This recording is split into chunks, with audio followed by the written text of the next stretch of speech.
And folks, please feel free to continue sharing in the chat your names, your orgs, your unions, where you're calling from tonight, and what is exciting about this call. We are recording this call, so you'll also be able to share it with others after tonight. But also, if you know someone who is like, should be on this call, definitely send them the link as we get started. So, my name is Rama.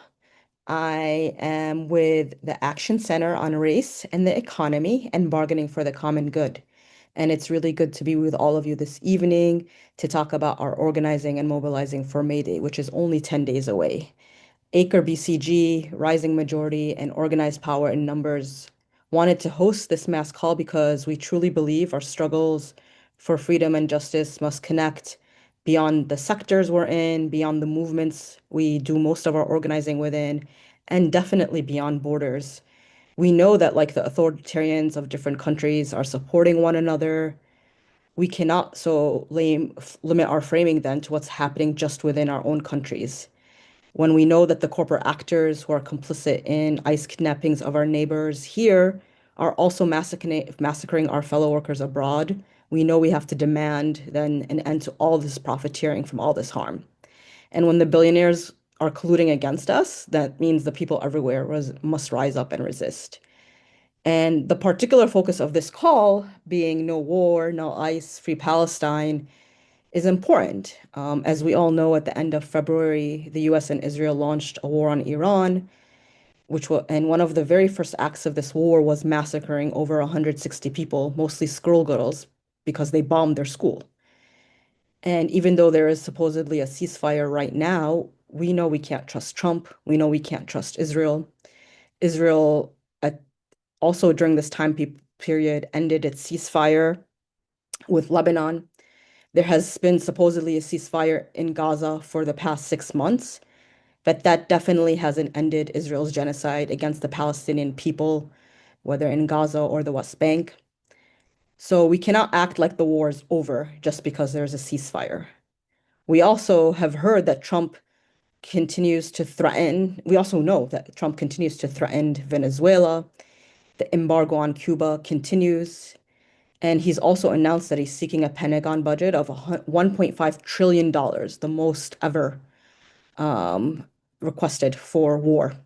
And so it seems like we always have money for killing and destruction, money to enrich the weapons and tech companies, but never for the schools we need, the housing we need, the healthcare we need, never enough money to pay people good salaries, and everything else we might need to thrive. So we really wanted to bring together tonight long-term anti-war organizers, Iranian and Palestinian activists, and labor organizers to share together what we're thinking about for May Day. We'll also share a little bit later in the call a toolkit that's specifically highlighting the ideas and actions we can take around the call and demand for no war, no ICE, and free Palestine. And I'm going to pass it now to my co-MC, Lone Tran from Rising Majority, to also welcome you all. Thank you, Rama, for that welcome. Welcome, everyone, to the call this evening. We are going to get some of the latest updates on what is happening in Iran. We're going to hear from labor leaders. We're going to hear from many incredible leaders across our movements who are making the connections on May Day. And so you might be really curious, you might have some questions. We encourage you to use the chat, but also be mindful that sometimes the chat can get a little distracting. And so as speakers are speaking, really encouraging you to listen as these comrades are sharing really important insights, their plans for May Day, and inviting all of us to take action together. And you can also use the Q&A function, which you can find at the bottom of your screen. That is enabled. You can send those questions in directly to us, and then we'll do our best to address them. And it's possible that through the evening, they will be addressed by speakers as well in their remarks. So thank you again for coming to this call. You likely have already been involved in your community. You might be accompanying your neighbors. You may have for for the more than, over 2 years now organizing to end the genocide of Palestinians in Gaza. You've been taking action with your local union, with your local organization to stop ICE from harming our communities. You may have been doing mutual aid distributions to ensure that your neighbors can get their groceries and meals despite all of the terror in our streets. You may have turned out for No Kings on March 28th. This could be the first time that you're taking action. It could be the 100th time that you're taking action. This could be the first time you're contacting Congress, or this could be the 20th time. Wherever you're coming from, whatever you have done, whatever you hope to do, we are very grateful that you are on this call this evening. There is no way through the horrors of these times except to continue to build a fighting movement together. Everyone is needed. Everything is needed. And so we thank you in advance for being here. And we are so excited to see what we can do together on May Day and beyond. So with that, I am very grateful to be able to welcome our first speaker, historian and activist, Professor Barbara Ransby, who's going to give us a little bit more of a grounding in this moment.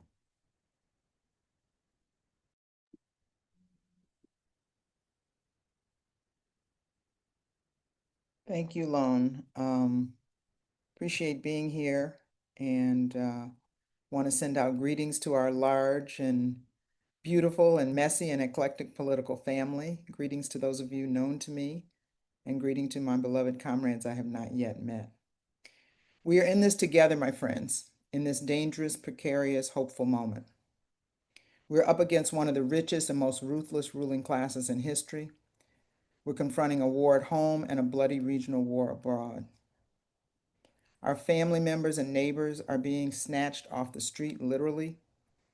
Immigrant neighbors and those who dare to be in solidarity with them, even some just caught in the crossfire, are being shot in the street by thugs who are agents of ICE, agents of the federal government. Not only Alex Preddy and Renee Good, who we rightfully mourn, but Keith Porter Jr., a Black man in LA, shot by out-of-control ICE agent on New Year's Eve. And here in Chicago, Silverio Villegas Gonzalez, a 38-year-old father of two. And of course, this latest war on the people of Iran that has already taken thousands of civilian lives. Building off the genocide in Gaza, which could only be carried out in tandem with the racist dehumanization of the Palestinian people in media and public statements, we now hear this president brazenly and unashamedly threaten the utter destruction of an entire civilization. And he did so in our names, which is why our actions and our voices are so important, which is why we have to come out in very large numbers on May Day, together, united, with rallies and vigils and teach-ins, and most importantly, a general strike. That means don't buy, don't work, don't shop, don't show up except to protest. This moment is not normal, and we cannot act as if it is. Normal was bad enough. This is something different. It is the sign of a system in crisis, desperate and resorting to desperate measures to corral us, to scapegoat us, to scare us, to distract us, and to pit us against one another. The bottom line is we are up against a proto-fascist authoritarian regime headed toward full-fledged fascism, but only if we allow it to happen. We have to understand this 20th century brand of fascism with Trump at the center, but not the sole actor. We have to understand that it is about promoting a US-centered, venomous form of white Christian nationalism. It is about a gut-wrenchingly callous form of militarism that has tapped toxic masculinity and heteropatriarchy to fuel it. If we just listen to Hegseth's rants, imploring God to kill his enemies, and Trump trying to pick a fight with the Pope, they are deploying religiosity in service to capital in particularly bold and brazen ways. But then, of course, we know that the cross and the sword were the tools of colonial conquest. Another thing we have to name, though, in naming Trump and this particular brand of fascism, is that at their core, they're a bunch of greedy hustlers, kleptocrats, and grifters. There are too many examples of this to list, but we need to always understand the link between militarism, empire, and capital. So the US government is not, as I said, in the mode of full-fledged fascism, because we wouldn't likely be able to even have this call if that was the case. But that is the trajectory. And we know there are many faces of fascism around the world and over time. We're not unfamiliar. Fascism is the violent repressive system of Jim Crow that terrorized the US South for generations. Fascism is the pillage, plunder, and pummel of colonial regimes throughout the global South for decades. But fascism is also the now defeated Viktor Orban in Hungary, who ruled that country with cruelty and a vitriolic Trump-like nationalism for 16 years. The point is that every dictator goes a mile too far, and Trump, we hope, may be undoing himself as we speak. So I have spent most of my limited time talking about the mess we're in, but I don't want to understate it. We do not have the luxury of cynicism or despair. We've had millions in the street, and we will have millions more on May Day. And a twist of fate is that Trump has been so vulgar, so mean, so nasty, so callous, that he has created and grown his own opposition, and that opposition are our potential comrades. All we need to do is to do the work and organize them. Under a big, capacious banner we have to organize. We have to organize a banner that not only says no war and no ICE, which it should, but also has to say no white supremacy, no heteropatriarchy, free Palestine, abolish ICE, save the planet, and unshackle us from the confines of racial capitalism, because it is all related. Those are a lot of words, but we are a big, big tent, and we cannot shy away from the vast dreams and the vast ambitions of our people. As Ramah said, we have to organize beyond borders, and within cities, we have to be radically inclusive. The future is in our collective hands, my beloved community. Let's mourn the dead and fight like hell for the living. Nothing less than our children's future and the memory of our ancestors is what is at stake. I've been in this struggle on one front or another for over 50 years, from a teenager in Detroit to the anti-apartheid movement, to the Black Radical Congress, to the solidarity movement with Palestine. And I have never been either more terrified or more hopeful than I am right now. I know together we can fight and move the needle on freedom. We have to muster our courage, embrace each other, and stand firmly on the right side of history. I hope to see you in the crowd on May Day, sending out love and solidarity.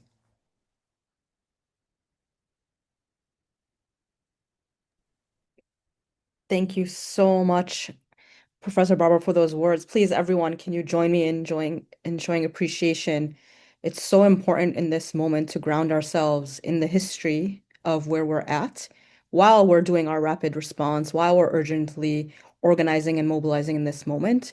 We can't do that well without knowing the history of where all the actions that are happening are taking from. So it's always an honor to hear from our scholar activists and to help us, have the right framing and grounding in this moment. So thank you again so much, Professor Barbara Ransby. I'm honored to welcome our next speaker, who I've known for a while and have organized alongside.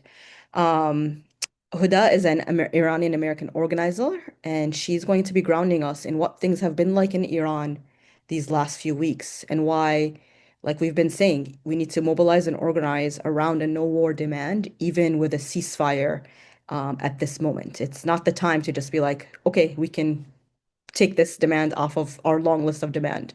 We actually have to double down at this time. So would love to welcome Huda. Thank you so much for joining us. Um, Salam, and thank you so much for having me and for everybody showing up and seeing all of these wonderful, familiar faces and new faces. Um, Thank you for also giving me the challenging displeasure of having to go after Dr. Ransby, which is an impossible ask. But so thank you so much for your words as always. Um, I want to also apologize. I'm at the airport. My background is usually cuter than this and quieter than this, so I hope everything is coming through quite clearly. Um, I I want to just mention that, like, start off by saying, like, as an Iranian American, living in the United States, these past few months have been indescribable. And I say months, because starting from January, it has been a hellish year, for Iranians in Iran and in diaspora. It's indescribable because I don't know how to describe the feeling of having to figure out how to process the president of your country saying he's going to end your civilization. I don't know how to process the threat of my family being nuked. I don't know how to articulate into words having to experience all of this after also mass death in Iran in January, where there was just so many unknowns that came out and were circulated, so much disinformation. Um, and what is really, really challenging, but I recognize, given this particular historical moment that we're in right now, watching a genocide unfold on our phones for the past years and years, I also recognize that, like, while it's very indescribable, this feeling that I have been going through and so many millions of other Iranians have been going through for these past few months, if all of us do not collectively work to interrupt this normalization of slaughter and white supremacy, it is something that I am sad to say that everybody in this room here presently and watching after will become quite familiar, intimately familiar with these feelings. Because it's not going to stop at Iran, and it has not stopped at Iran.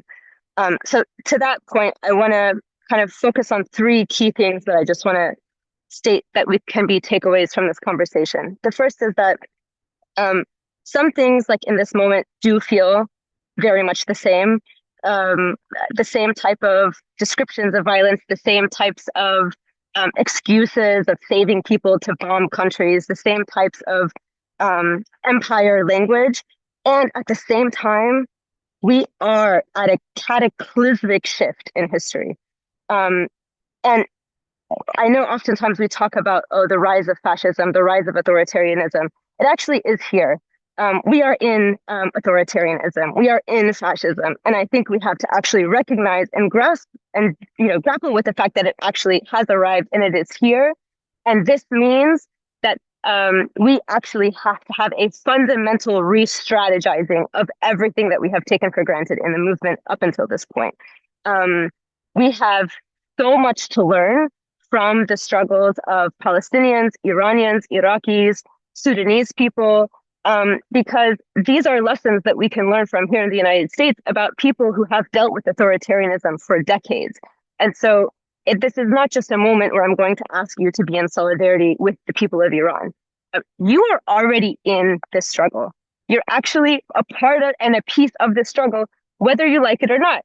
It's your choice whether you want to play an active role or a passive role in the struggle for our collective liberation. But you're not in solidarity with Iranians. You're not in solidarity with Palestinians. You're actually part and parcel of the struggle on a global level of the Palestinian struggle, of the Iranian struggle, of the Sudanese struggle.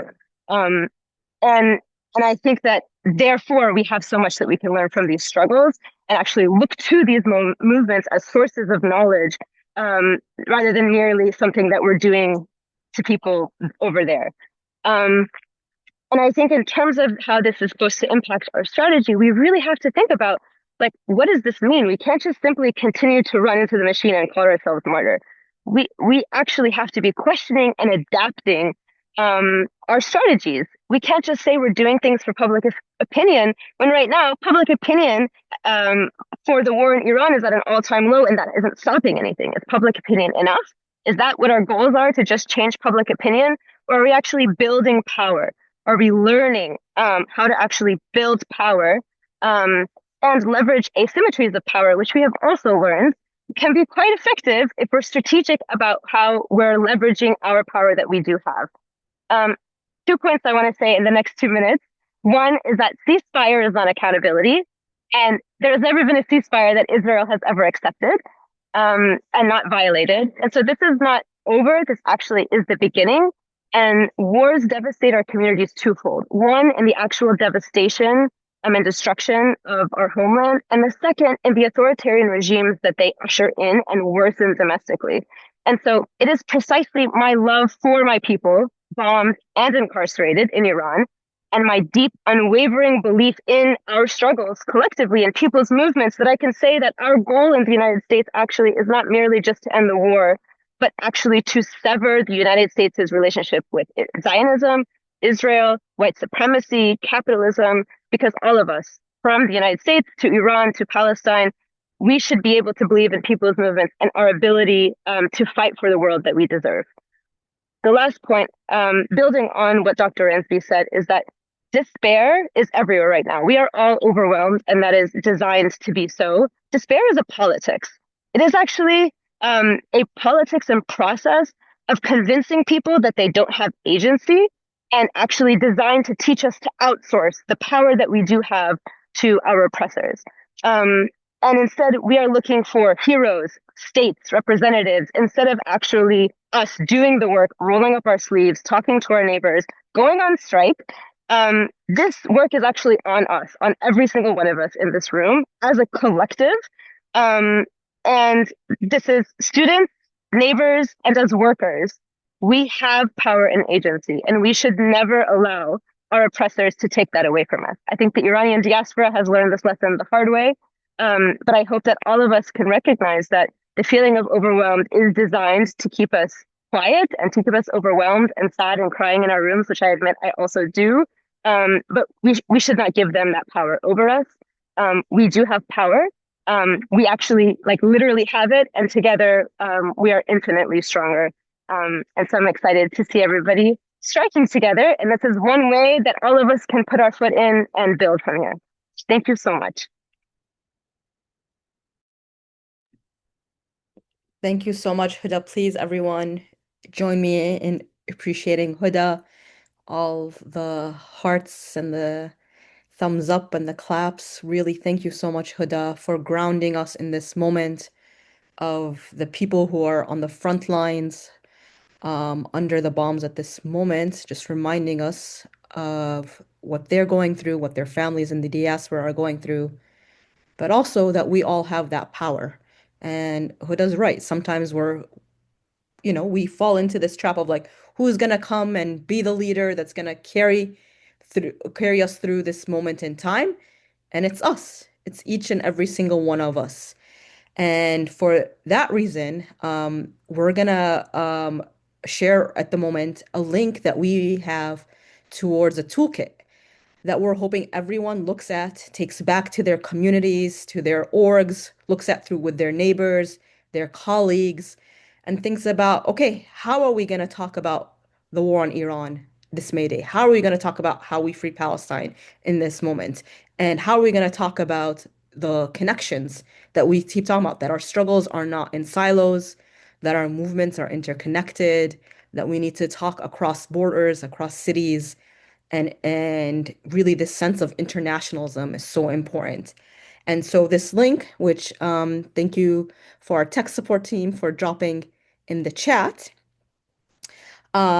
is where you're going to find ideas to how to organize, again, around no war, no ICE, free Palestine. So that includes, for example, if there's already a march or a rally happening in your city, we have an idea of like, how do you set up a no war, no ICE free Palestine contingent as part of that planned rally already? And you can think about potential corporate actors to highlight in your actions. Again, the same corporate actors that are giving the technology to ICE are also providing the AI that the United States is using in its wars, that Israel is using in its genocides. And that is an important thing to highlight. We have sample talking points, we have sample slogans, chants, and graphics you can use. And we also have resources to help you think about how you make the posters, the banners, the t-shirts, and so much more. And we're going to continue adding to this toolkits up to May Day. We also have specific ideas for folks who are in labor formations and unions in terms of what to take action around. The larger call this May Day is no work, no school, no shopping. But then how do we again bring also the framing of no war and free Palestine to all of that? And we also obviously, because we know May Day is one point of action, and we're going to have to continue to build post May Day too. So we have some ideas in there also of how you continue to build that power afterwards as well. And I'd love if folks already are having some ideas about how they're going to use May Day to mobilize in your cities or to organize your neighbors, your fellow workers, your faith community members. Would love to see people share that in the chat. And I think I saw someone earlier post this video, but if we'll post another link as well for some inspiration. But earlier today, some members of About Face, who are veterans against the war, took action in DC and did some civil disobedience to really say, no, we don't want war in Iran. And we don't want militarism. And, who better in terms of a lot of different groups that can bring that message other than the people who have been through it before, especially Iraq. These are veterans that came out of the Iraq War specifically. And I'm also going to pass it to Lone, who also has some resources to share. Thanks, Rama. So yeah, be sure to check out that Mayday anti-war toolkit. There's lots and lots of good stuff in there that you can print out, that you can copy, that you can post online, hand out during your contingents. And a lot of love to our anti-war vets who put their bodies on the line today. There's one more resource that we want to share with folks because part of this moment, as Dr. Ransby and Hoda have talked about, we have to build big. We have to build a big tent. We have to lean into our power and we have to flex that power. That means that it's going to take everything. It's going to take mobilizations on May Day. It's going to take walkouts. It's going to take economic disruption. It's going to take creative actions. And yes, it's also going to take congressional action. And you can raise your hand if you're like, I've been calling these people every single day. You've maybe have been on a power hour. You've sent the emails. You've written the letters. That is still a terrain of struggle that we cannot concede because Congress has a responsibility and the authority to put an end to this immoral and illegal war on Iran. It has the ability to stop weapons transfers to Israel that is bombing people in Gaza, people in Iran, people in Lebanon. And so we can't let them off the hook. And these are our tax dollars. These are our representatives who are supposed to represent our interests. And the consensus is changing. Just recently, when Bernie Sanders introduced the joint resolution of disapprovals to block additional weapons to Israel, we had an additional 13 members of Congress vote for the JRDs. And that was an increase from 25 yes votes to, I can't do my math, to 40 yes votes since last July, right? So our movements are the ones that are making this possible. So let's not take for granted any pathway that is available to us to take action. So we've shared that tool in the chat and encourage you to forward it as well. So now for the rest of the call, we're going to get to hear from a number of other leaders who are planning for May Day, who are going to talk about what their formations are prioritizing and doing to inspire us and give us some ideas for our own organizing. So I'm really glad and really grateful to introduce now Aru Shaini Ajay, who's the Executive Director at Sunrise Movement.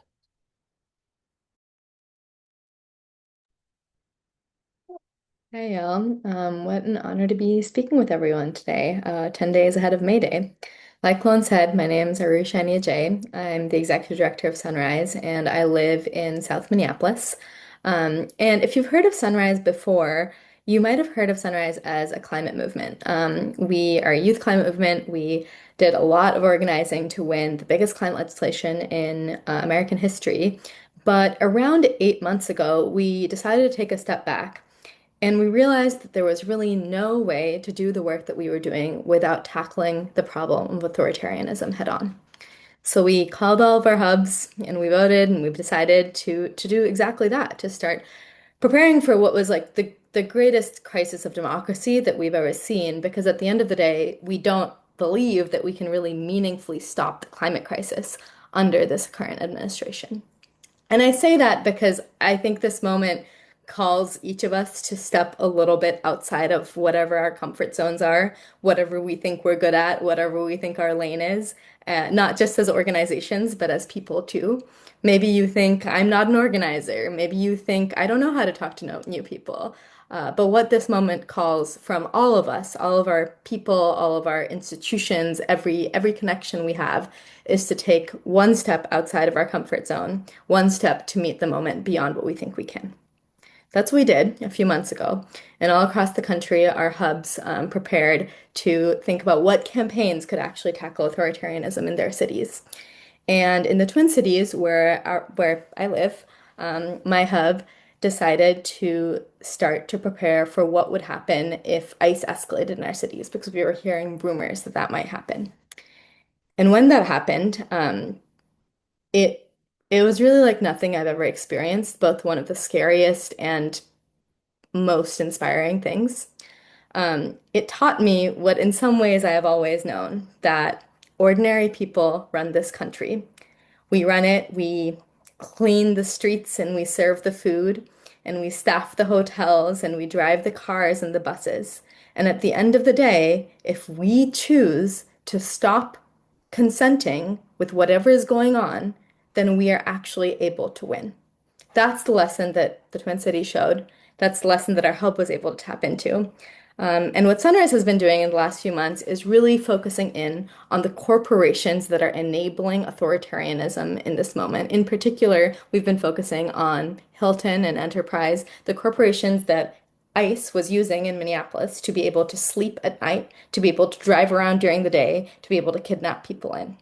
What we would do is we'd like go to the middle of the night, we'd like go make a bunch of noise outside of hotels so that ICE agents couldn't get a good night's sleep, and so that hotels kicked out ICE agents. And we'd go and we'd like make Enterprise reservations and we'd cancel them, and we'd make Hilton reservations and we'd cancel them.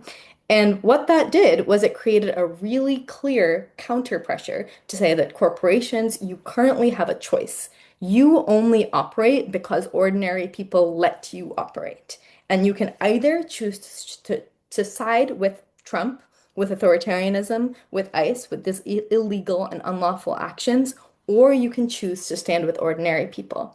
And there is one choice that is not only morally better, but is better for your business model too. That's what we were actually making clear. Because the thing is right now is we have to use every lever of power that we have access to. And right now, corporations are a place, businesses are a place where we have leverage. That's the same core logic that May Day is tapping into. That we have power in society, and May Day is a threat, a warning sign that if you try and mess with American elections, if you try and deny the results of the midterms, if you try and run for a third term in 2028, or refuse to leave office, or refuse to seat people, then we actually have millions of people ready to stop letting society operate until you give us what we want. That's what we're doing. We're issuing a warning shot in 10 days. What that means is that the next 10 days is really important, because the bad thing about this is that if we try and issue a warning shot and that shot isn't that strong, it doesn't look so good for us. So whatever you're doing right now on this call, I'm going to ask you to take one step more towards May Day. Maybe that means reaching out to the small businesses in your area and saying, hey, can you close down for the day? Maybe that means going and talking to your neighborhood and organizing a contingent towards May Day and talking about the connections to war and free Palestine. Maybe it means going to your school or going to your workplace. Whatever it means, it is going to take ordinary conversations with ordinary people. And one thing that I'll say here is that I think a lot of the time people underestimate the level of support that we actually have. Most people who aren't coming to an event aren't not coming because they don't believe. I see this question in the chat. Do we have millions of people? People don't not come because they don't agree with us. Actually, huge majorities of the American public agree with us. But many people are skeptical that protest actually works. And so our jobs, it's actually a lot easier than convincing people to agree with us. Huge amounts of people don't approve of the war in Iran, don't approve of what Trump is doing, think prices are too high, think that billionaires have too much control over government, want like clean green energy instead of to be oil dependent, want Medicare for all. These are all like positions that have 60, 70% of the American public on our side. But our job is to go out there and tell people, hey, what you actually do makes a difference. And if you go out and strike on May Day, that is a stepping stone into creating massive change in this country. Not only kicking Trump out, but being able to build the type of government by and for the people that we can actually get what we want in society. So that's what I believe with all my heart. I believe the people are on our side. I think there's a lot of evidence to show that. I think the growing protests every few months from No Kings really is a big sign of that. And May Day is our chance to show the escalation that we actually are able to pull off. And it's going to take all of us. So the last note I'll end on is I really believe we're in a pivotal moment, not just for our country, but for human history. The things that we do in the next 10 years determine whether or not we have a country and a world that is able to tackle a growing climate crisis, whereas temperatures get higher and higher, whether we have societies that will respond with compassion and care, whether we will actually try and tackle and decarbonize our economy, or whether we will build higher border walls and imprison more people and let billionaires build their little castles as the rest of us suffer, or whether we are actually going to build a world that works for all of us. We're in a moment of historic opportunity. We have a lot of agency in our hands right now. And the question for us is whether we're going to take it or not. Thank you. Thank you so much, Aru, for sharing all that. Can we show some appreciation? And yeah, if folks can chat, like, are you all ready to take this action? Because, like folks are saying in the chat, um, we know people are on our side. The polls are sharing it, but are people actually being organized to take the actions that we need to take in this moment? And that's our job. That is our job collectively. Those of us who logged in today and said, I want to learn and connect with other people. I want to share ideas, share lessons I have learned. How are we going to do this together? And that's what we're going to be doing through the next 10 days on May Day in the streets and obviously beyond that as well. And for our next two speakers, in this moment of time, we know also that unions and labor have a lot of power to take action. May Day, we know, is about workers. It is about what workers have sacrificed for us to be able to have the rights we have today.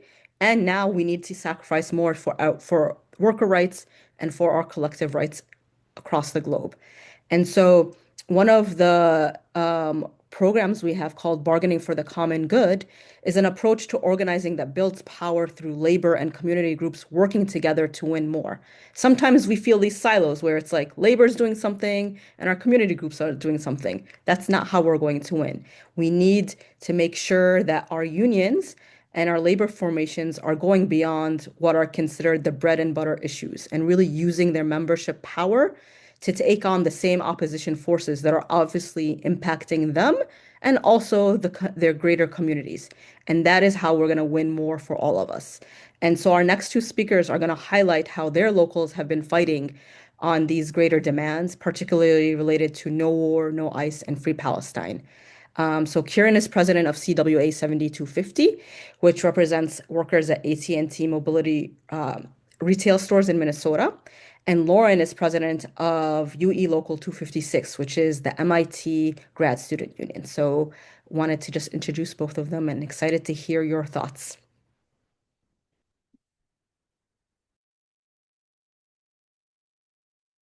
Hey everybody, I'm Kieran. I want to thank Rama and everyone else who invited me to talk.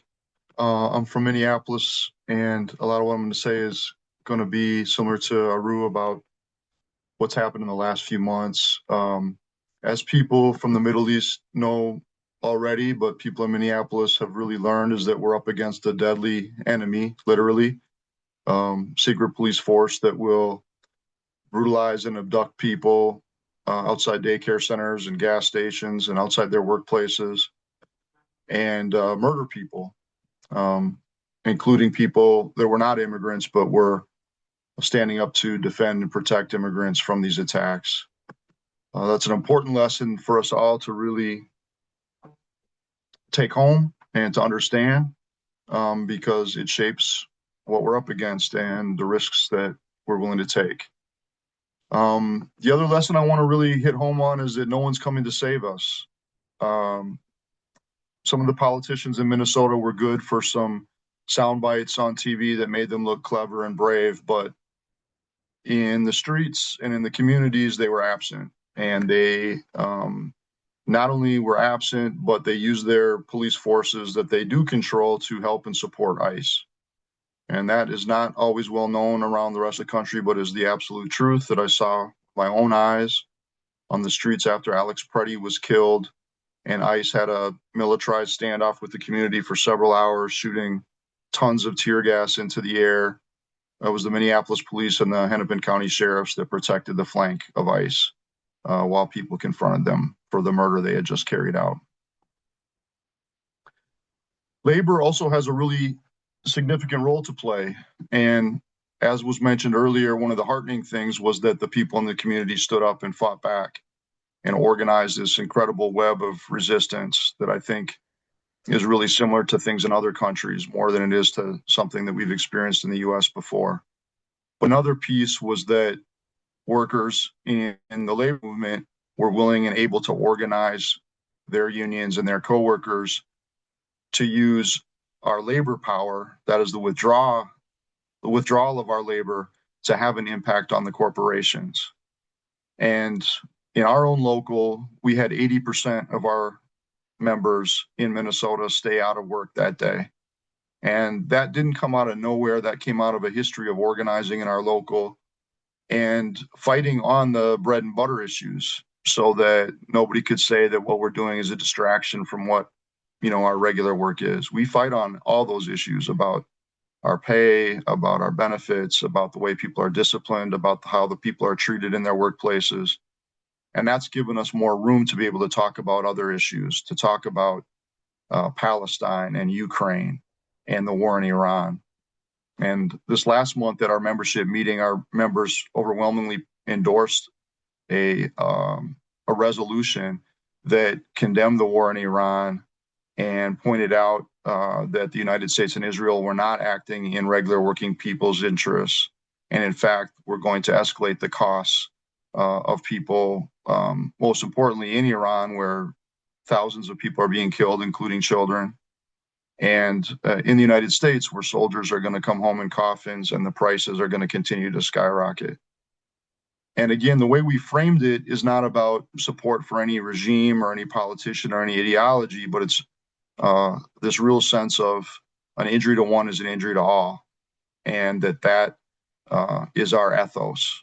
That's our religion, I say, is an injury to one is an injury to all. And that means that when working people are under attack anywhere, that we try and do our best to organize and stand up. And resolutions can often be kind of inadequate. But if it's part of a process of education and laying the basis for action, I think they can be important. And I think it is really important for us to take discussions, including the hard questions, and to face up against people. There's a real pro-Israel guy in our local who comes to our meetings and lets me have it every meeting. But we've decided we're not going to try and defeat him bureaucratically, but democratically by winning those arguments with our coworkers. And so far that happens and has happened. So this May Day now, we're looking to use those muscles that we've just started to, learn how to use again on January 23rd and show again with people this time all around the country that workers are not going to just sit back and let these, these devils have their way. It's been a pleasure and honor to be able to be with you and listen to everyone else. And I'm anxious to hear other people's thoughts. Thank you.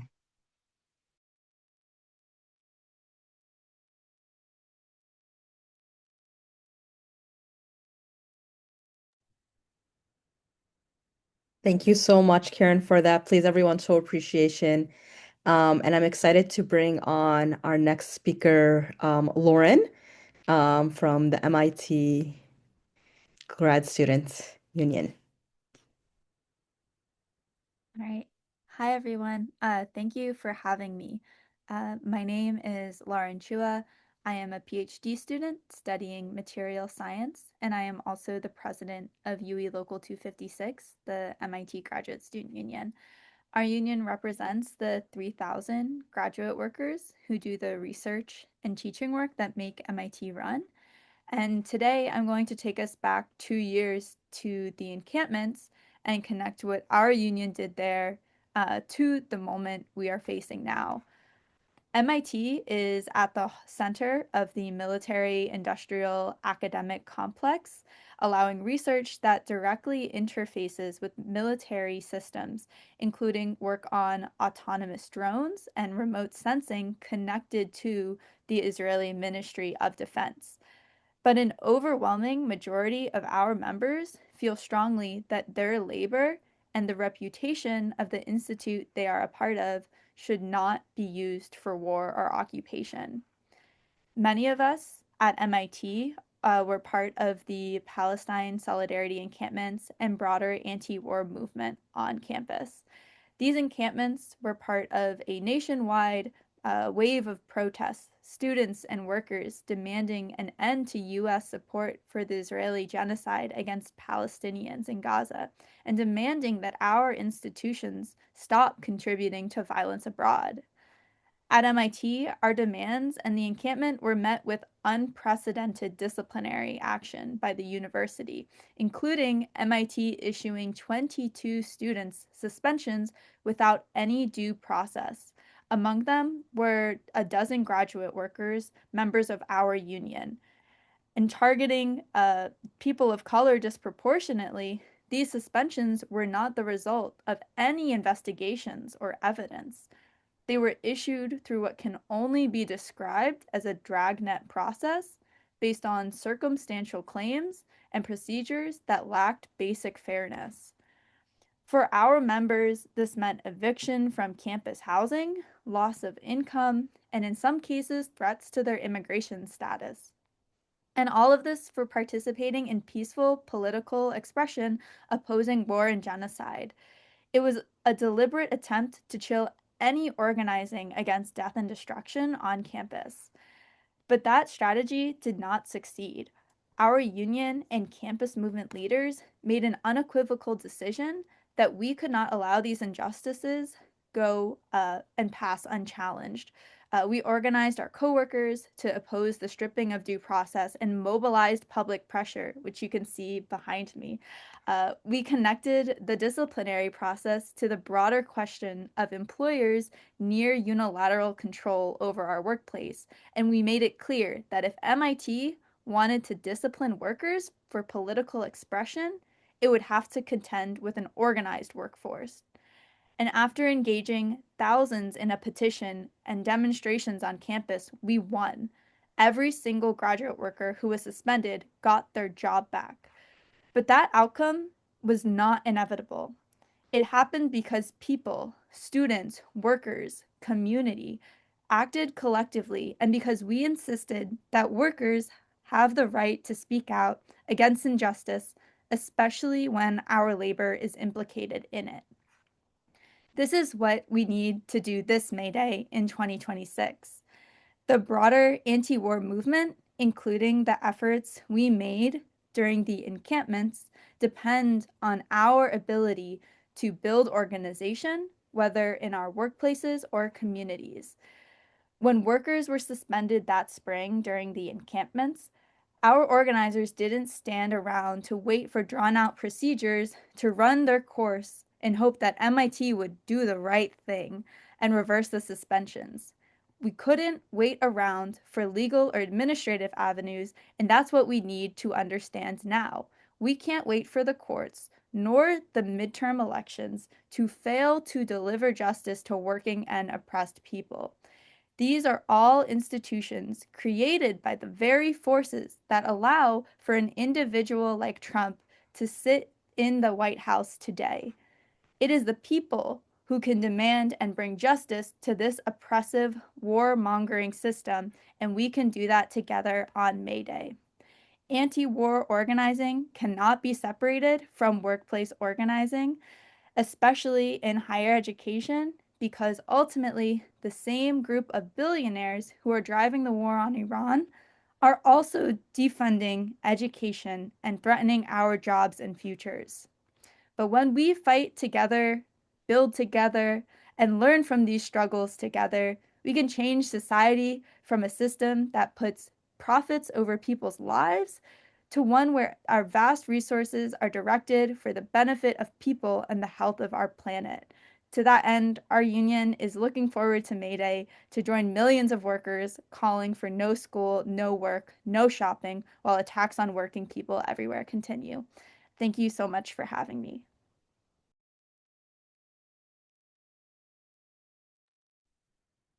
Thank you so much, Lauren. Please give it up for Lauren in the chat. So incredible to hear from both you as well as Kieran on the important workplace organizing that you're doing. And I just want to re-emphasize the main message here. Anything that we want and anything that we would like to win, we have to organize for. It doesn't come automatically. And so if we're wondering, well, how do we get the word out? You know your community best. Use the toolkit, use the language, use the messaging, but tailor it to people you work with every day, people you're going to school with. Take the posters and handbills to your temple, to your barber shop. Maybe you've got a favorite arcade that you go to every Thursday with your friends. These are all great places to get people into motion because they're not going to join us unless we invite them. So I am now really excited to introduce Leah Greenberg, who's the co-executive director at Indivisible, to talk about going from No Kings to May Day and the ongoing need for an anti-war demand. Thank you. Thank you. Hi, everyone. It is great to be here with you tonight. I am really excited to talk about that trajectory and that move from No Kings into May Day and the importance of carrying the anti-war demand through our work. At Indivisible, we were heavily involved in organizing No Kings, and one of the things that we noticed over the last month of organizing was first we saw this huge collective surge of outrage as we responded to Trump's illegal catastrophic war with Iran, and we also got a version of this question on an ongoing basis about sort of like, is this about democracy or is it about the economy? Is this about foreign policy or is it about domestic policy? And the answer was always yes. Yes, it's about both. It is about everything. What was so clear to us as we were putting on No Kings, as we were bringing people out, as we were working with our friends at Mayday Strong, and as we roll our own movement into Mayday, is that the binaries and the silos weren't serving us because it was really crucial that we understand all of what's happening, not in those silos, but rather that we understood the connections between a masked secret police terrorizing our neighbors at home and a catastrophic imperial war of aggression abroad, that the harms being committed against our families, our neighbors, and innocent people abroad are connected by that core thread of imperious, unaccountable governance committed to serving the interests not of the people, not of American people, not of any people, but governing for the benefit of a well-connected few. That's a moral recognition, and it's also a strategic recognition. We know would-be authoritarians like the Trump administration rule by fear. They try to consolidate power, they crush dissent, they entrench the power of their own allies. When they're challenged, when they feel their strength slipping away, they lash out and escalate. You can draw a line between the occupation in Minnesota and the launching of a catastrophic regional war. It is all part of the same playbook. And also, we understand that we didn't just wake up in this situation in 2025. The Trump administration picked up the tools of empire and surveillance that were handed to them, from ICE and CBP, which were ready and willing to act as secret police when tapped, to the genocide that had been facilitated by the Biden administration, to the bipartisan surveillance policies that have facilitated repression of activists. They built on tools that have been available. And we can also draw a line between the choices that the elite few are making at home and the horrors being wrought abroad. There's no money for our schools, our healthcare, our roads, our social services, but there's money for endless weapons transfers and aid to Israel, to bombs that slaughter Iranian schoolgirls, and for yet another round of giveaways to billionaires. That's not a foreign policy agenda and a domestic agenda. It is one agenda. And what we also know is that more and more people are rejecting this agenda. More people are asking why our tax dollars are supporting genocide and endless wars abroad, why Americans are being put in harm's way for the vanity and ambitions and interests of a privileged few. People are ready to be asked to do more, and May Day is our opportunity to tell them how. It is our opportunity to flex our power, to bring in new people, to show that we're growing, to demonstrate that we must be heard. That collective power that we hold is enormous. And this is our opportunity to really give it voice together across the country, creatively, powerfully, and with extraordinary commitment. So I'm excited to be there with you on May Day. However, you can get involved. It's not too late to find an action, to make your plans. No work, no school, no shopping. Wherever you are, show up.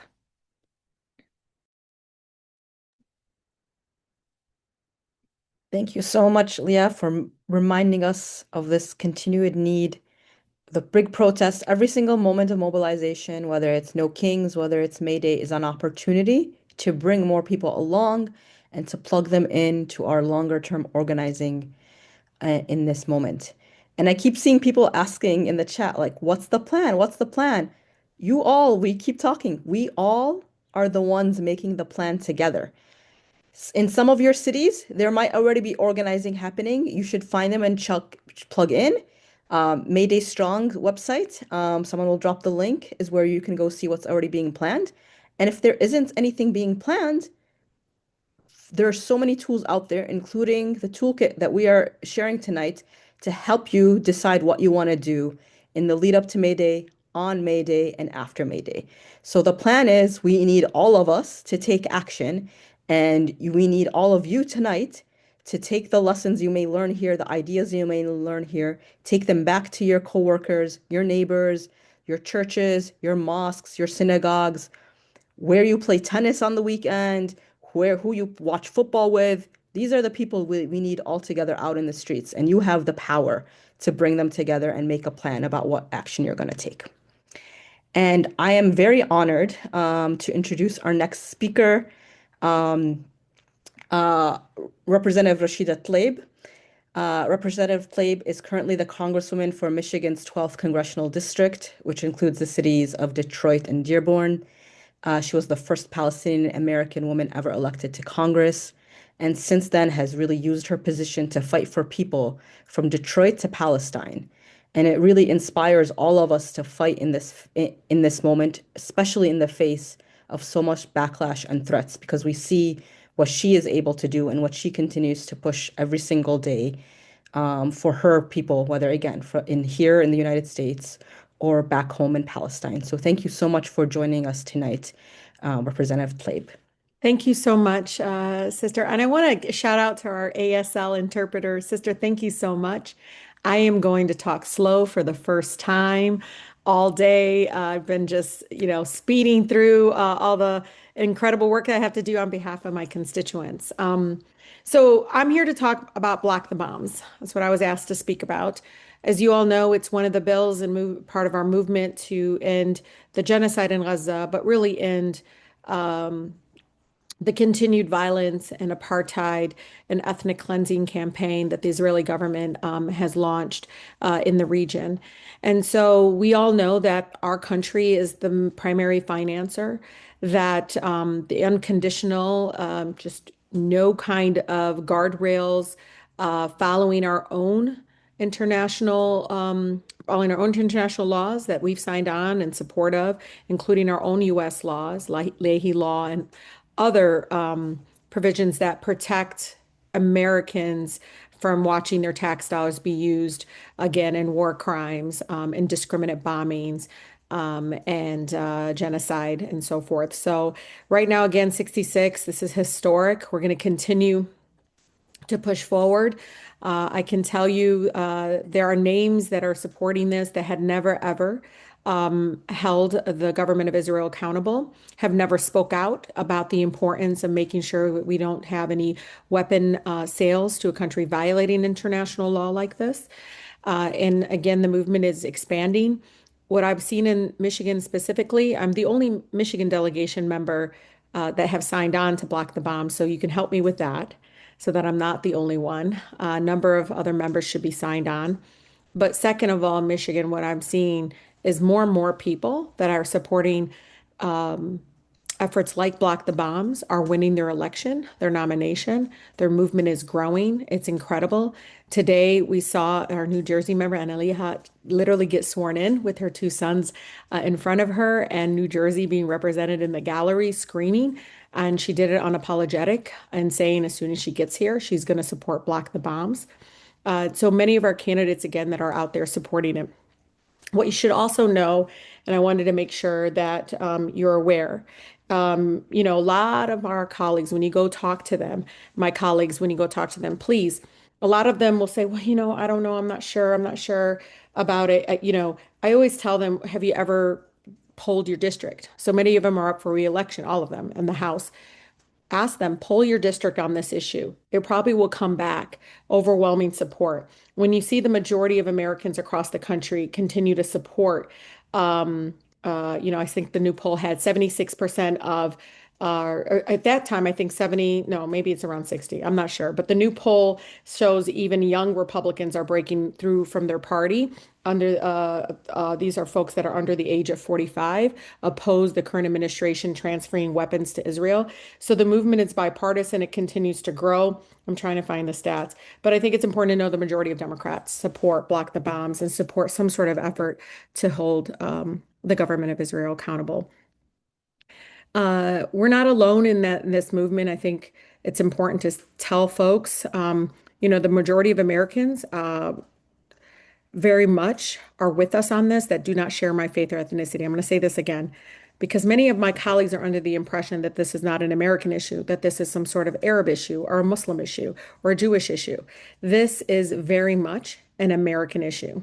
And why I say that is because people that, again, do not share my faith or ethnicity or have even direct ties with family members in the region are now um, are now speaking up and saying enough is enough. A colleague of mine in Wisconsin said a farmer got up at his town hall in the back of the room, just raised his hand and said, why are we supporting this? Why are we funding genocide? And so, again, more and more folks are standing up and saying enough is enough.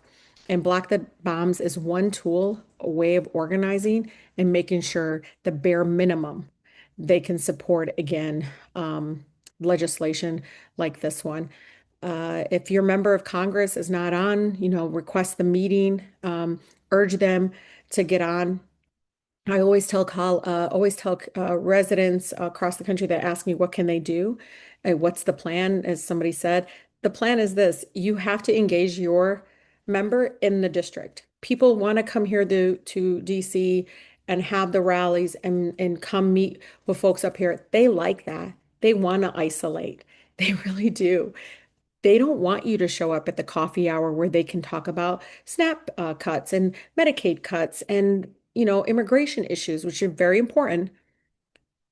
They will always, again, be challenged better if they do it again at the same time. I like it when somebody gets up and talks about SNAP cuts, but also talks about forced starvation and why we continue to allow that to happen. So, again, continue to push back against folks that say this is not popular. It is overwhelmingly popular, and we're seeing more and more folks running as Democrats and even Republicans now in parts of the country. I think there's a handful at least that are now speaking up and saying what we all have been waiting for, which is we have to hold the government of Israel accountable, and we have to make sure that that our U.S. dollars is not being used for these war crimes and these unbelievable, horrific killings across the region there.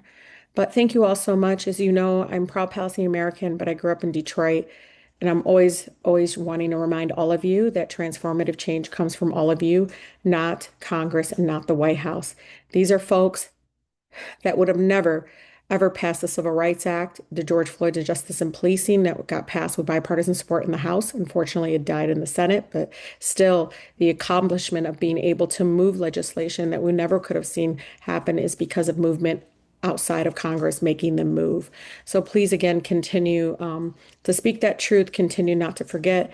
What I love is many of my colleagues thought they were all going to go away, that all of us that are anti-genocide, anti, war, anti-ICE, that we were just going to disappear somehow. We weren't. If anything, we were getting growing larger and engaging in a way that's been very, very effective. So thank you all so much. I appreciate you.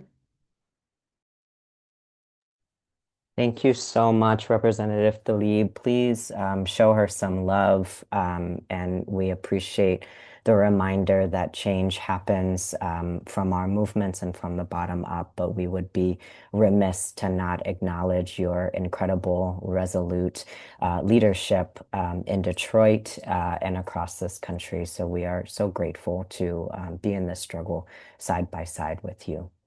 All right, y'all, we are making it through this call.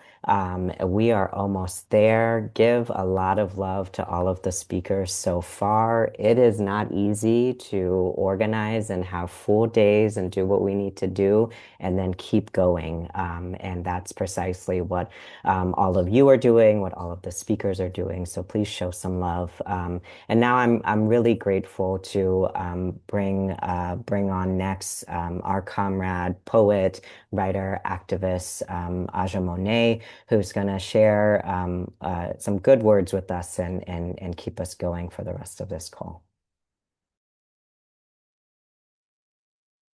Can you all hear me? Okay. Thank you all for this call and for having me on this call. I wanted to share two things. Yes, it is National Poetry Month, so happy National Poetry Month. I want to thank everybody who's on this call. The first thing I'm going to share is a writing that I shared a little, I guess almost a year ago. And then I'll end with a poem that's in work in progress. But I wanted to say that, our people need clarity of vision and of love and of strategy. And violence can be a metaphor if we make it though it really is. Violence has casualties, it demands blood, it ripples, violence instigates, triggers, and incites. And we are facing very tangible and felt realities offline. We must be sincere and serious about how we treat each other in these times. We must be committed to our words, and our words will reveal us. We must not be careless with them. Whatever we are working on, including our immediate material needs for survival, we must ultimately be shaped by how we are protecting ourselves, one another, and safeguarding a vision that holds life sacred. All art is rehearsal for revolution at this point, and so we must ask, what are we rehearsing for? And how are we elevating the consciousness of our people? We cannot afford to be careless and tactless with each other. Our very survival depends on our ability to remain true, consistent, and competent for the shifting conditions of our realities. I ask that you search your heart. What in you fears, envies, or hurts? Tend to your heart so that you may be prepared for whatever is ahead. Gather tools and become militant with your compassion and your love. Social media has become a weapon of hysterical, polarizing destabilization within the human psyche. This means we need to be grounded in values and persons who exemplify our collective bettering. Go where people use their hands. Follow people who work with their hands to create, to cultivate, and to facilitate strategic care, protection, and preservation of life. For those of us who labor to love and protect lives, all workers are critical to our survival. The harvesters of land, the healers of land, the witnesses of human acts on land, the listeners of the land, the people who care for creatures using the land, stewards of life, bus drivers, grocery store workers, child and elderly caretakers. We need each other, and we have real material needs that we must take heed to. In most cases, where there is a violent offense, we will need defense. We cannot afford to be flippant about protecting our children and our communities. We do not need more talking heads just talking. We must get organized. And our love has to be integral to our strategies forward. So I say, get serious and maintain a healthy sense of humor. Who are we to each other is real. It's breath. Nothing else matters, nothing. This is why we are here, and if not, what else is worth it? So I will end with a poem that's in works in progress. It's called No Other Country. People are leaving the country. Flee, they say. Worry not for what you will leave behind. A book without a spine shakes its finger at me. Didn't we tell you this is what it will be? Haven't you read this story before in the aged eyes of expats sipping wine at the edge of cafes or curled on a grumpy couch in a foreign living room? What will come if you stay? Who will remember the curtains draped across your moth-stained heart? There are places less familiar with your scars you can shelter in the distance between this or that. Don't you want? Don't you want children? Where will they run free and laugh at the world you once accepted for truth, which is to say, there are other kinds of living or running that can be confused for flying or barely getting by as a kind of prison. I flutter at the thought of somewhere that loves us back in the roads and ridges of a sidewalk and appreciates the flowers touching a sky. I contemplate a stretch of land without advertisements plastered across every naked wall. I feel the skin of the world that awaits our will to stay and fight, where the only certificate of birth is breath. I dream of streets decorated by artists crafted in the palms of a daughter who conversed with trees. Where can we go that does not hurt like this? Country of weapon, of hamster wheel, forever chemical capitalism, and name brand groceries. Some say they're above fascism, as if wherever they're going is not too a hell for a son who sits in the margins of their family portraits.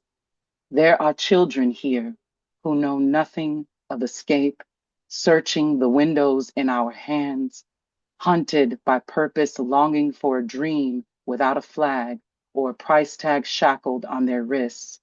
I choose the lungs of their laughter. I choose the rocking chair of my arms on the other side of this living war. I choose the peace of our elders' courage to do what we can do with what we have. I choose the blade of this loving flame swelling within us.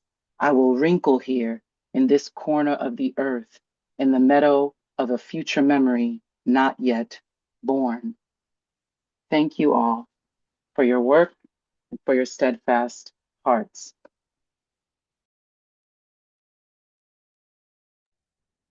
And thank you, Aja, for yours. Please give it up for Aja for grounding us and reminding us to continue to choose each other. I'm going to introduce our next speaker now, Jamie Brown, a registered nurse and the president of National Nurses United, who's going to share with us why nurses are organizing on Palestine, on ICE, and Palantir. Thank you, Jamie, for joining us.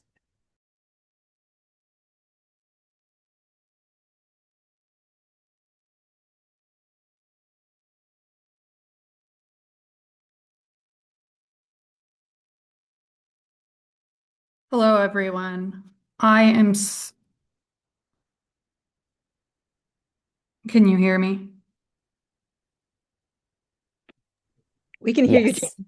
Okay.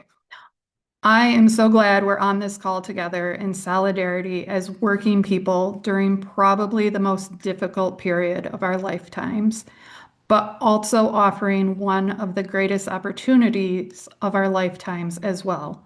We are in unprecedented times, so this May Day, it's time to get more creative in our disruption and organizing than we have ever before. I've been a registered nurse for 22 years, and I'm proud to say I'm president of National Nurses United, the largest union of nurses in the country.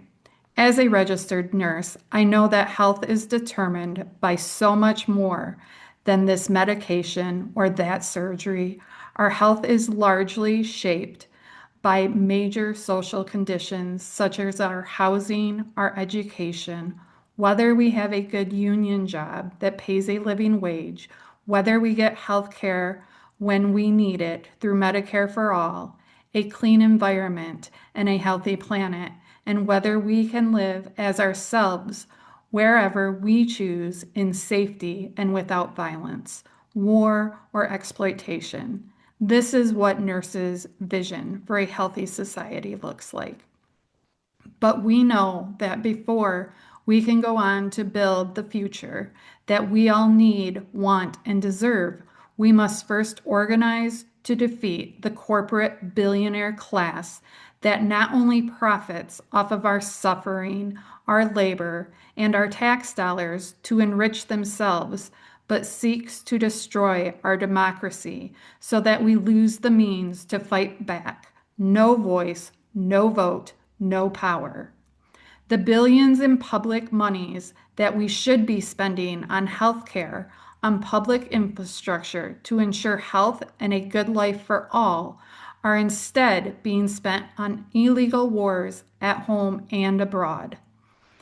Trump tells us that there is no money for healthcare or daycare, only for warfare. Warfare only enriches the billionaire class and military industrial corporations who profit off every airstrike, every weapons sale, and every kidnapped or jail immigrant, while our patients suffer from cuts to Medicaid, Medicare, and the ACA. We know that working people carry the largest burden of war, injustice, and violence, and we are compelled to speak out and act to hold our institutions and our government responsible. Nurses say no. When a child starves in Gaza, when an elementary school is bombed in Iran, when a hospital is running low on fuel in Cuba, when a family flees from Lebanon, when a son is ripped from his immigrant mother's arms in Chicago, or when a nurse like Alex Peretti is gunned down by CBP in Minneapolis, we know these are not separate struggles. They are all connected. A common thread that enables this hellscape of horrors is the corporation Palantir, a data mining giant. Palantir technology is used by ICE to locate, track, and kidnap immigrants. Its software is also used by governments, such as the Israeli and the American military, to identify targets for bombing in Gaza, Lebanon, and Iran. And it is used in our hospitals to maximize profit. Nurses are working in partnership with the Purge the Palantir campaign to fight against the tech corporations' massive reach. We are demanding that our employers like HCA Healthcare end their contracts with Palantir. We are calling on elected leaders to refuse donations from Palantir, and we are demanding that large institutions like universities and the government stop contracting with Palantir. Our vision is not their vision. To achieve our vision, we must organize like we never have before. And this May Day, I am proud to share that tens of thousands of my fellow union nurses will be on the move from Maine to California and everywhere in between. We will be holding job actions across the country and strikes in the Bay Area and New Orleans. We also continue to unionize workers with 2,000 of our RN colleagues at Rush Medical Center in Chicago, scheduled to go to a vote to go union in mid-May. Let's fight for a future where every person can live free from violence with dignity and with healthcare as a human right. So today, let this be a moment of commitment, a commitment to stand together, a commitment to act, because the future we want will not be given to us. We have to organize and build it together. Wow, thank you so much, Jamie, for those words. Please, everyone, show your appreciations. And I like it's been so inspiring to hear from all of these people in different movements, in different sectors, doing the work on a very local level, doing the work on a national level, and then folks who are also doing it on a global level. And again, I want to stress, and I think every single speaker has said this in some way and will agree with me on this. It is up to each and every one of us. And we start small. Like we have hundreds of people on this call.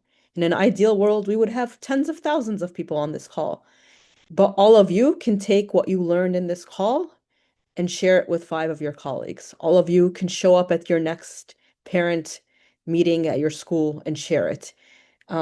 Figure out who you wanna organize with, and put in the effort and work, and we will get to the numbers we need to build the future we want. And we are almost at our time, and I'm honored to welcome our last speaker.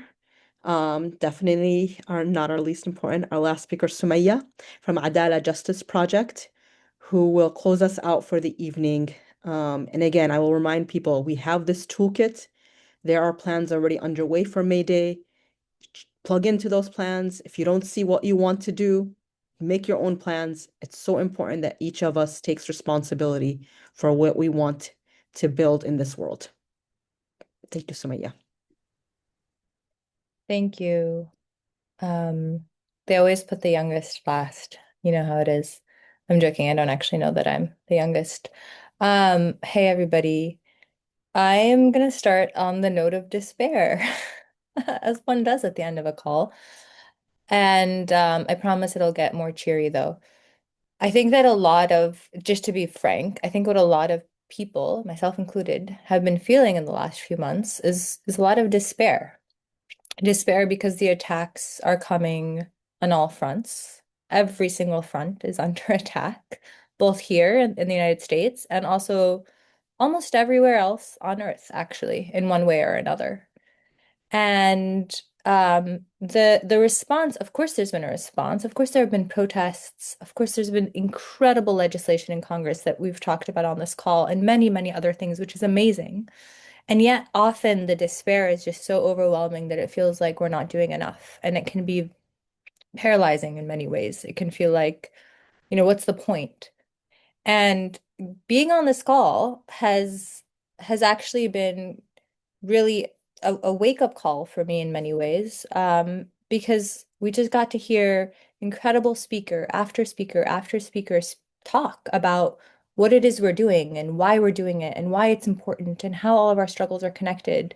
And we've heard from speakers from across regions, from across generations. And all of these people emerge from our movement. And how incredible is that? How incredible is it that everybody that's spoken in the last hour and a half has come out of this movement that we have built over decades and decades and over generations? And and so who are we to feel despair? You know what I mean? And so I'm actually feeling very inspired and uplifted right now. And it's a reminder of how important these mass calls are that can often feel like, oh, it's another Zoom call. Oh, we can't all be there in person. And yet it has this tremendous impact of reminding us that this is our collective struggle, that all of the needs that we're talking about, they are not individual needs, that these are our collective needs for the society and the world that we are trying to build. And so I wanted to start with that, and I'm already almost at time. So I will say two more things. The first is that I really can't stress enough what everybody has said, that everything we are fighting for in building an anti-war movement is part of our fight for healthcare, is part of our fight for universal childcare, is part of our fight for housing as just a basic thing that's met and not an individual need for some. It's part of our fight for the future that we want our children, that I want my 3-year-old daughter to grow up in a world, in a society that sees her fully as human, no matter what her ethnicity, her religion, her identity is, and not in a way that is pitying and not in a way that is just moral. We can care about other people's struggles from a moral and ethical standpoint, and of course we should, and of course we do. And what is more important than that is to actually understand the way our struggles are connected politically, to understand the way that if one of us is struggling, another is also struggling. That in fact, all these wars, all the campaigns that are waged against working people around the world really are profiting a select few, and the rest of us suffer. Some of us pay with our literal lives, others pay with our health, others pay with our inability to see family and to be united with them. and so many other ways. And I think that just remembering that that's what's at the core of this, it's not just a moral ethical issue, it's a political one that unites us all. And I'll end by saying that I think what's so important about May Day and what is making me talk to others about it and think about how do we get the largest crowd possible is that we've seen polling showing that a very small percentage of people actually supports the wars right now. A very small, I think it's 21%. That's not a big number at all. The majority of Americans are against it. And yet, when a school was bombed in Iran and 150 schoolgirls were killed on day one of the war, you would think that there would be massive upheaval. And the reality is there wasn't. That a school can be bombed like that without an outcry. And of course, we saw what's happening in Gaza, the genocide, the multiple schools, the multiple hospitals. And so I think about May Day as a way to show that these statistics aren't just statistics, they're not numbers. Let's show our government with our actual physical numbers in the streets what we stand for and what we stand against.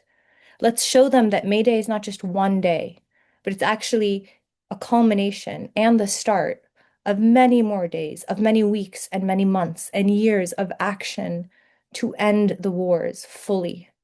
Not just temporary ceasefires, but full ceasefires.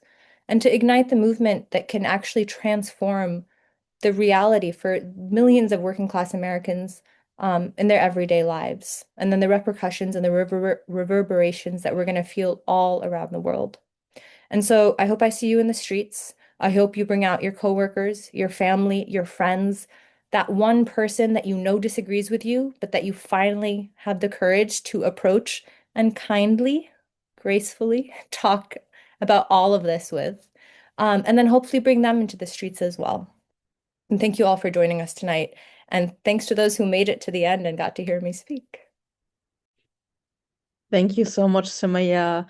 We love Sumaya, and she's at the end because we know she will close it out the way we want to leave you with that grounding and inspiration to go forth and organize and mobilize and get your neighbors and your friends and your kids. Remember, there's a no school also call into the streets on May 1st. So I really appreciate everyone joining us tonight. We're going to drop the links again in the chat. We'll also be sending up a follow-up email with all the links as well as a link to the recording. So feel free to share that out.